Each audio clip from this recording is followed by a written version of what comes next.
操！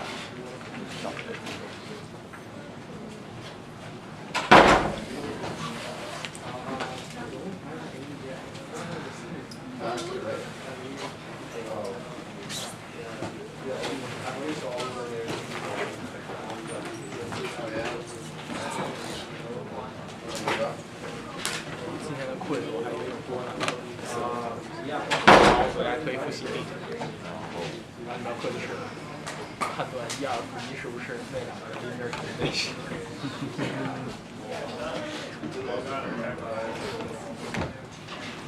我得去申请和传这个父母。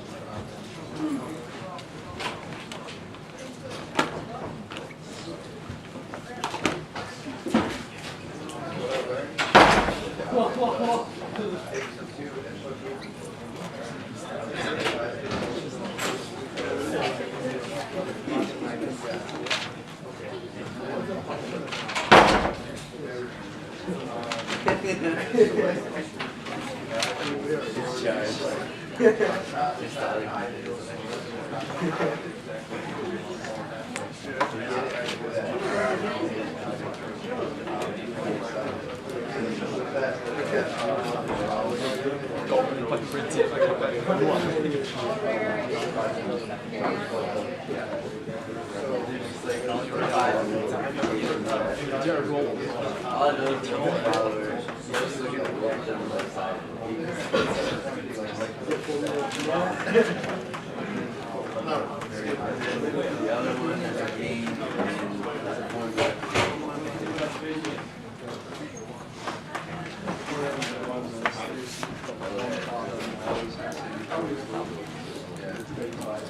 Okay, are there any questions before we get started? Well, I'm doing fine. How about you guys?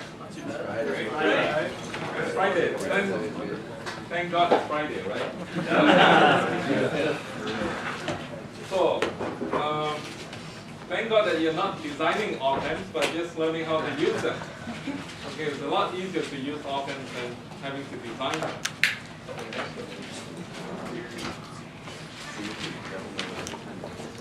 So today I'm going to talk about inverting amplifier.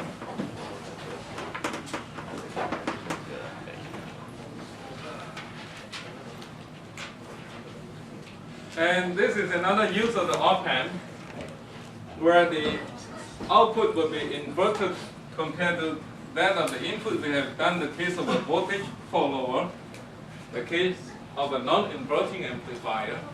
Now we're just going to design an inverting amplifier using an op-amp.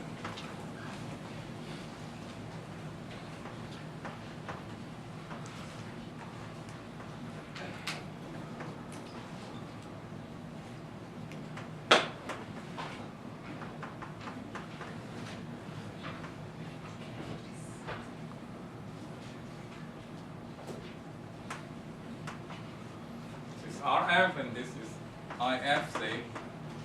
This is my BO, and this is my IO. Okay, and then to get this working, I have to hook this to a source, a voltage source, and then the source resistance, and then you connect this to the ground.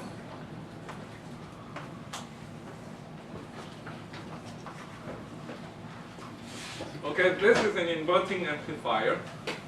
And the thing that you should know about op-amps at this stage now is that it is a very strong amplifier because it's so strong that in order to create any voltage output, you need only a very small difference between V plus and V minus. So V plus is approximately equal to V minus. Okay, and then this voltage are on the order of microvolts, as we have said that before.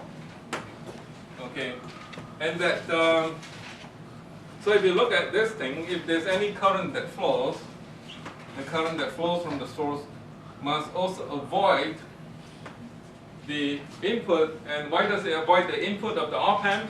What is the reason that it avoids that? Because it has a very high internal resistance. Okay, looking this way, the resistance is very, very high, and those internal resistance are on the order of mega ohms. Okay, so very, very high. Let me call this internal. And then hence the currents are on the order of picoamps. I plus and I minus are on the order of picoamps. Okay, very, very small. So you can ignore them because of the high internal resistance that it has. And then when you look at this now, you can see that IF is approximately equal to IS. Okay, the current that flows in here must be also the current that flows out there. Okay, so if you were to write the current law, Vs minus V minus, and another thing that you can say, because of the fact that V plus is always close to V minus, and that V plus is grounded, so V plus is equal to what value? Just by looking at this diagram, V plus is 0 volt, right? V plus is 0 volt, which means that V minus is also approximately equal to 0 volt to the accuracy of microvolts. Okay, so if we're talking about volts, microvolts is a small number. So V minus is approximately equal to 0. So your Vs minus V minus divided by Rs would be equal to my Is. Okay, will be equal to my Is. And then that current IF that is flowing on the upper branch over here is equal to V minus V0 over RF. Okay, so the current that's flowing in the upper branch is roughly that over there. But then V minus is equal to 0 approximately. Okay, so you can say that this is approximately equal to 0 minus V0 over RF, and that this is equal to minus V0 over RF. Okay? But then these two currents are approximately equal to each other. Okay? So I can equate that to that as well and say that this is equal to approximately Vs minus V minus over Rs. Yes? Can't you cancel the V minus because it's in constant to 0, so just say Vs over Rs?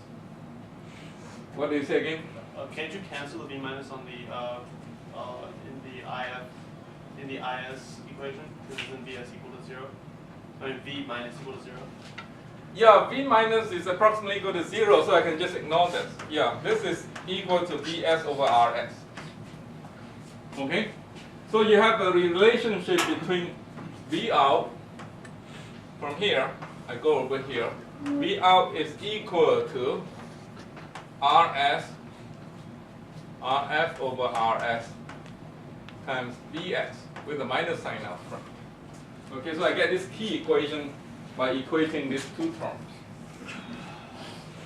Okay, and this is the key equation that you have from this section.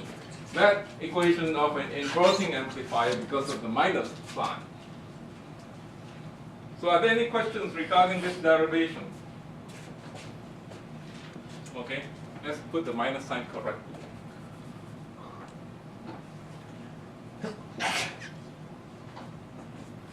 Okay, so inverts the source voltage with a negative sign and put that to the output. Okay, and then of course the gain factor is a negative number. Gain factor is the output over the input. Input is a source voltage. It's approximately equal to Rf over Rs. So this formula is quite easily derived using the op-amp approximation. Op-amp approximation means that these two voltages are very close to each other. These currents are very, very small. Okay, and that this has a huge amplification factor because of the fact that you can keep this being very, very small and yet you can have something out here. Okay? So you can derive this in a few lines or maybe a few seconds. But then if you don't feel comfortable with this derivation, what do you do? Memorize. What? Memorize. Memorize it. Wow. Memorize so many equations. That's not good. Right? So don't memorize everything. Okay, so the thing is that if you don't like this derivation, think about another derivation.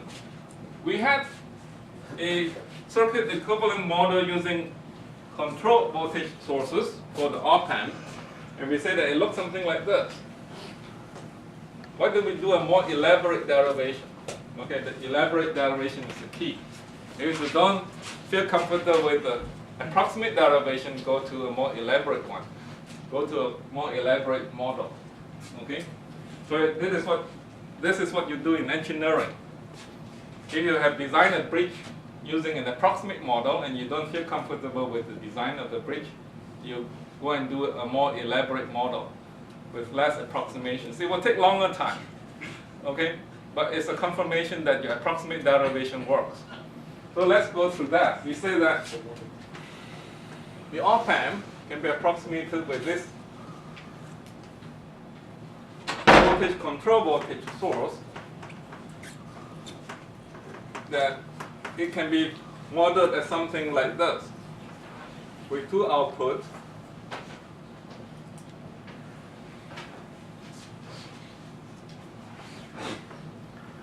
And this is my V minus, this is my V plus, this is my I minus, this is my I plus, and this Ri is extremely large. Okay, it's very, very large.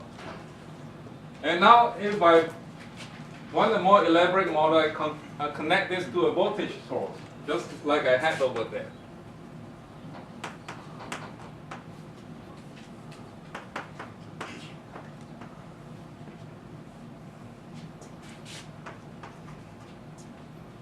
Okay, and then I connect the source region to the output region with the RF, just like I had over there as well.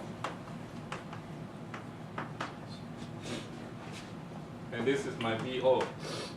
Now I'm set to analyze this more elaborate circuit. You actually are armed with all the knowledge that you have learned to do this. All the previous knowledge in circuit analysis allows you to analyze this. Node voltage method, loop current method, control source method, all the things that you have learned. Yes? Do RF and RS mean anything specifically? Or the subscripts just like, are you giving them names? RF,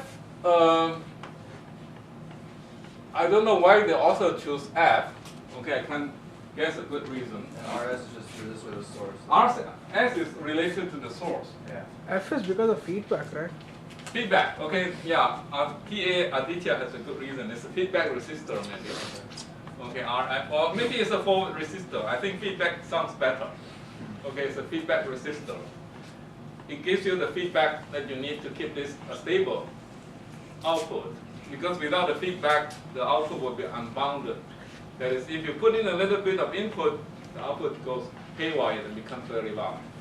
The feedback resistor pins the voltage to a certain number, as we can see. Okay? So of course, RO is just the output resistor, IO is output current, this is the input resistance, and so on. Okay? So let's analyze this more carefully. Okay? So if you were to write Kirchhoff current law at this node over here, okay, it would be Vs or V minus minus Vs over Rs.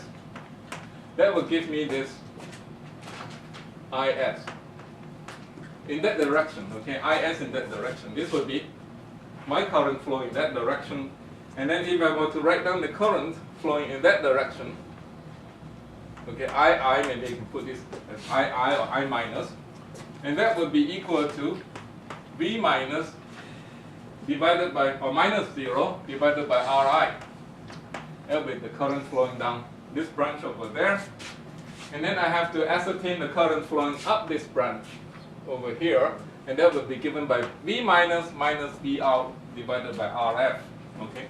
So the kickoff current law at the first node, the input node, is given by this equation over here.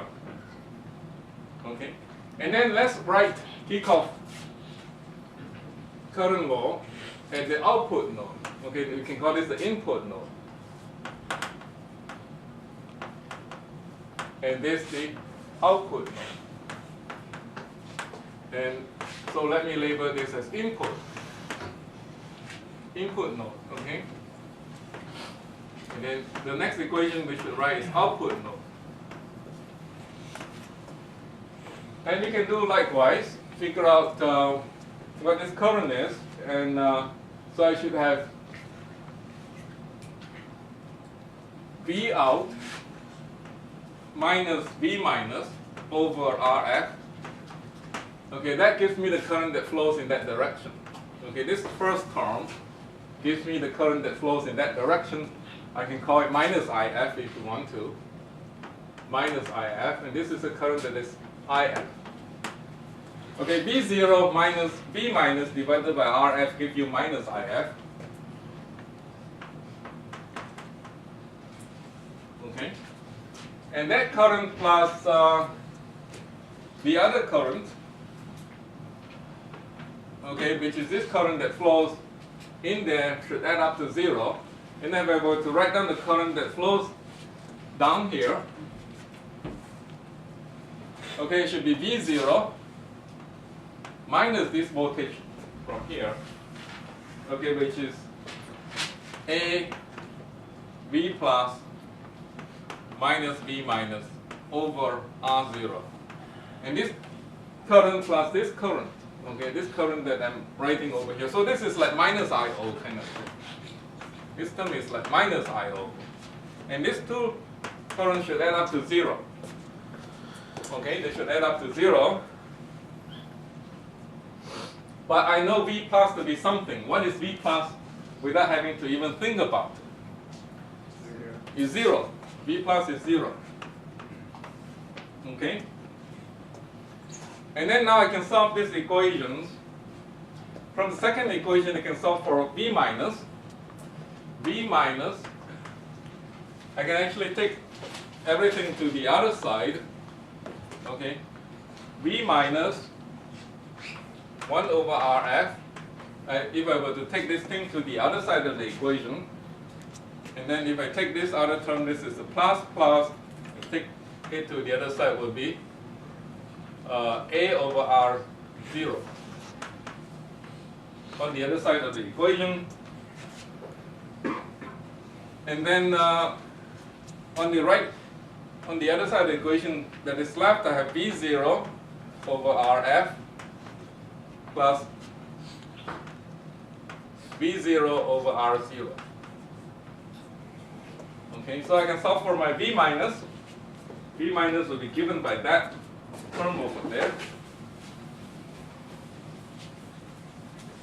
So solving that gives me V minus.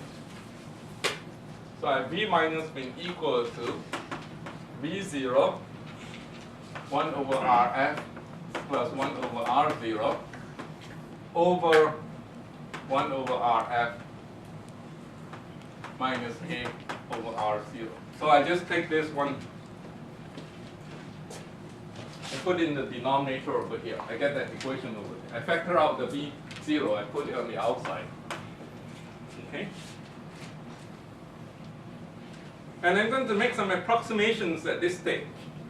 There are going to be some large numbers in this equation. What do you think would be some large numbers? A would be a large number, right? Remember what is the order of magnitude of A? 10 to the 6, right? A is on the order of 10 to the 6. And let's assume that we only have kilo ohm resistors involved with this circuit. So this might be kilo ohms, this might be kilo ohms, This was mega ohms, as we learned before.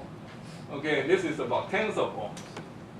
Okay, the rest of the resistance will be kilo ohms. So this is going to be a large number. This is 10 to the 6. So I can approximate this as V0 times 1 over Rf. And this is going to be very small too, right? 1 over Rf is going to be much smaller than 1 over R0. Okay, because Rf is on the order of kilo ohms. R0 is on the order of 10 ohms. Okay, 1 to 10 ohms. There's output resistance of an op amp. So then I can say that this is much smaller than this, and I need to only keep the second term. Okay, and then in the denominator, this is going to be much larger than that, because this is 1 over 10 to the 3, this is about 10 to the 6, so I have A over R0. Okay. So I have B minus now to be approximately equal to V0 over A. Okay. And then I can use this in my first equation that I have derived. I haven't made use of this first equation yet. So if I substitute that into the first equation, what I should have is that if I put things in properly, then I will have V0 over A minus Vs over Rs, which happens to be the first term on the left-hand side, and V minus is again equal to V0 over A, and then the second term will be Ri, okay, and then the third term will be something like minus V0 over A minus V0 over Rf is equal to 0. Okay? So this rather complicated looking equation, and I should solve for my V0 in terms of my Vs, which is what I intend to have, to show that this formula is correct with a more elaborate calculation.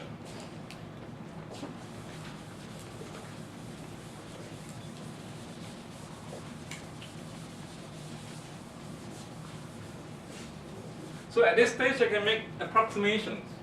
I can make approximations that some numbers are small compared to other numbers. Okay? So you can solve this equation for V0 in terms of Vs if you want to, but I can also make approximations at this stage. This number must be small compared to this one. This number must be even smaller because it's divided by Ri, because Ri is very, very small. This number must be very, very small also.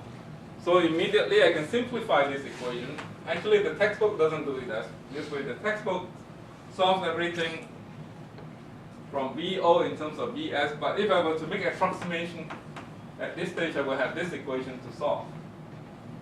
Okay, the second term can be ignored. The third term, I only have one term left.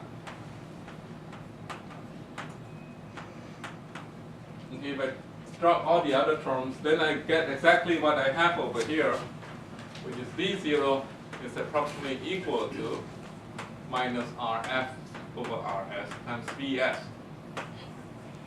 Okay, you can also solve this equation in terms of V0 equal to some very complicated expression times V out, and you start approximating what you have in there according to what is large and what is small. You'll get the same solution as well. Okay? So the two methods agree. And hooray, you are very happy because the answers agree with each other. So what else do we need to do now?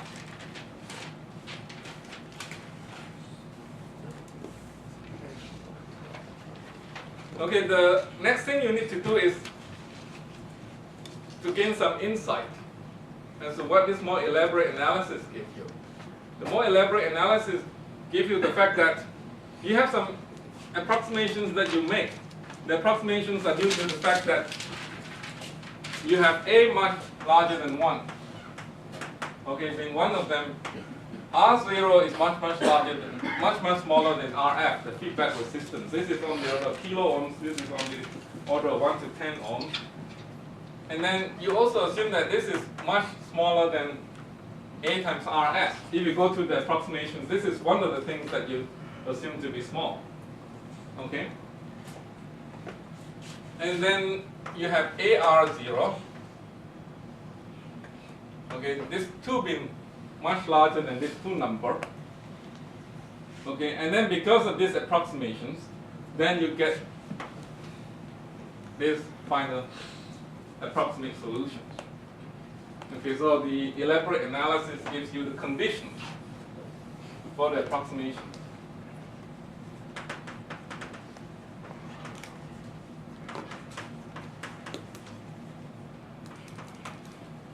Okay?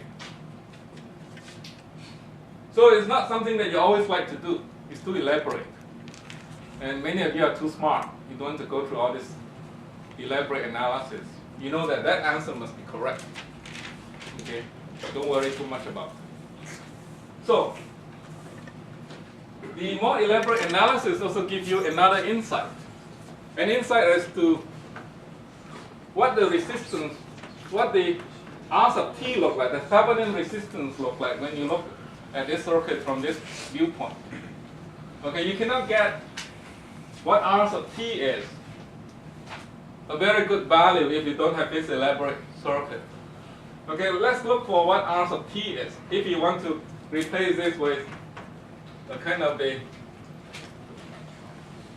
Thevenin equivalent, and this is R sub T. What is R sub T? Okay. With this circuit, you can find it very easily. But what is the first thing that you can do in order to find R sub T using a shortcut method? Short circuit BS. Yes? Short circuit BS. Short circuit BS, very good. Okay, you put a short circuit here. Okay, you don't mind me using the same diagram. Okay, I just erase this and put a short circuit here. Okay? You might have to redraw one on your paper. I want to redraw another one on the blackboard. Okay? So, and then what is the next thing that you do? Put a test current into this system. Okay, put a test current here. And this is your test current. Let's put 1 amp. Okay, the textbook usually likes to put 1 amp. Okay, so you put a test current.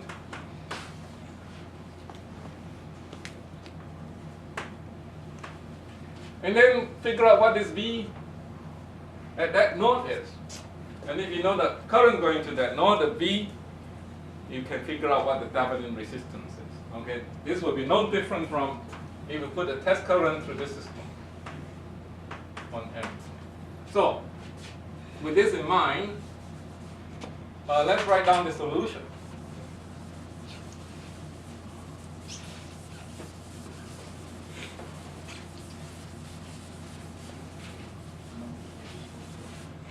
So this is called the test current method.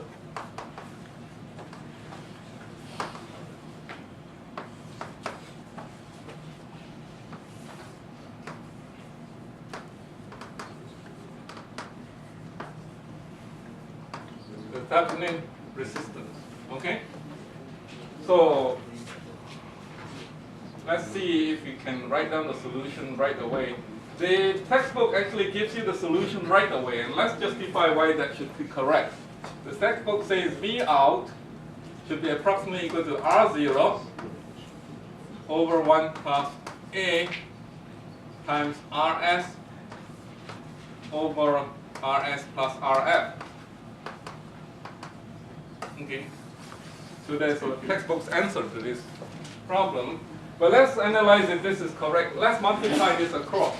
If you multiply this across, this is V0 plus V0 times A RS over RS plus RF is equal to R0.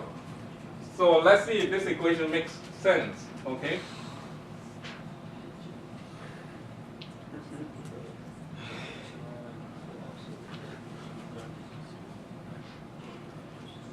So if we have V0 over here, okay, we have V0 at this node, then this is a short circuit. The current will flow not into this loop over here, right? The current will not flow there because this is very, very large.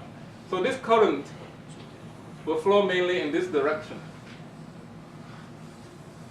Okay, and back to ground.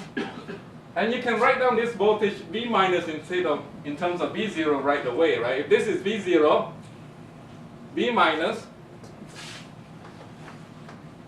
is going to be RS over RS plus RF times V0. That is what V minus is. Okay, can you see that there's a voltage divider formula? If the current is going to flow like this over here, if this node is at V0, this node must be at this state. Okay, and this node is at 0 voltage. So you can figure out A V plus minus V minus is going to be equal to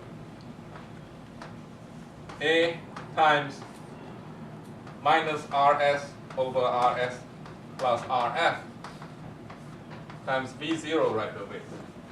Okay, so this voltage is going to have that value, and then you're going to have V naught minus that voltage.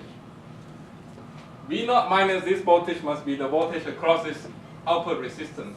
This voltage minus this voltage will be equal to the voltage across this resistor. Agree? Okay, so this voltage minus this voltage give me the voltage across this resistor. But if I were to have an 1 amp current flowing here, and the current will take the path of this resistance. Okay, this resistance is on the order of 10 kilo ohms. But what is this resistance? On the order of 1 to 10 ohms. And the voltage source, again, as I told you before, behaves like an open circuit or a short circuit. It's almost like a short circuit except for a voltage source drop across it. So this is like a short circuit to this current that's trying to creep in there. Okay, so the current will flow, see a big resistance up there, avoids it and goes down here. Okay, so that 1 amp is mainly going to flow down here. Agreed? And that gives you the voltage drop across this resistor. So this voltage minus this voltage must be the voltage drop across that resistor. So I get this formula by applying Kirchhoff's voltage law in segments, not in the loop, but segments. Okay, Kirchhoff's voltage law can also be applied in segments, not necessarily over a loop. So if you have this being correct, this must be correct. Okay, everybody gets it? If this is correct, then what approximations can I make? Something is very large here. Something is really large compared to this one, right? This source resistance on the order of kilo ohms. This is the feedback resistance on the order of kilo ohms. This is on the order of kilo ohms. This is a number between 1 to 10. Okay? The textbook says that RS is on the order of RF. I think that's what he meant. Okay? RS is on the order of RF. It means that they are on the kilo ohm order. They are about the same order of magnitude. So this is roughly 1. This is roughly 1. It can be 3, it can be 5, it can be 6, but not very different from 1. Same orders of magnitude. Not 1 million, not 1,000, not 100, but just on the order of 5, 1 to 10. Okay? So this number then is just R0, let me see, R0 over A. Okay? Times something, right? I have to multiply by something. Times 1 amp. Okay, there's 1 amp over here. Okay, so the input current is 1 amp. Okay, so RT is just equal to the voltage at that node divided by input current. So RT is roughly equal to R0 over A. Okay? So that is another great thing about the op amp. with the positive, with the negative feedback, and with it working as a voltage amplifier. RT is extremely small. RT is R0 divided by A. A is 10 to the 6. R0 is 10 to the 1, right? So the Thevenin resistance is on the order of very, very small number. Okay, like micro-ohms. And what is good about being a circuit where this resistance is very small? If this is very, very small, it doesn't matter what load you hook here. There's almost no voltage drop across this resistor. This load is going to see this voltage most of the time. Okay, it's going to gain the benefit, the full benefit of that voltage source. None of the voltage drop is going to occur over the Thevenin resistor. So you get the full Monty of this voltage source. Okay? Any questions regarding this more elaborate analysis? Yes? If you have two op-amps connected together, would you use the connector to solve with some voltage source across? I guess so. If you have two op-amps hooked together like the previous example we had, yeah, you could do that. You just have a more elaborate circuit to analyze. But you have all the knowledge that you have learned that can be used to analyze more complicated circuits. If you have all the time in the world, okay, you just hook more and more of them. But if you know how to make approximations, you do it a lot faster than your fellow students. Okay, so the key is on how you learn how to make approximations. Okay? So let's see. I'm supposed to talk about sums and differences for circuits. Let's go through that. That's the last example for this section. Sums and differences. And how do you use op-amps to add things? How do you use op-amps to get the difference of things?